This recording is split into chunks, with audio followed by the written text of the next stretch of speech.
Hello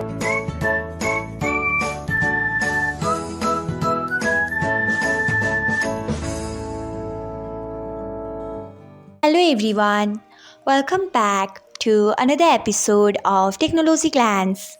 Today, in this video, I'm going to guide you through how you can change message sound of Discover notifications on BIP. So, let's get started.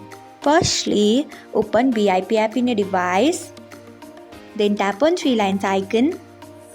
Next, tap on settings. After that, tap on notifications. Then tap on Discover notifications.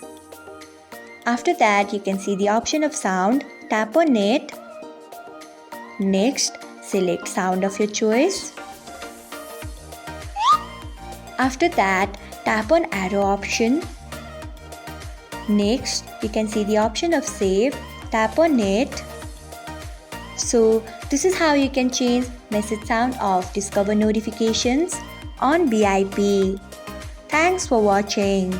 If you found this guide helpful, we would love it if you hit the thumbs up button below.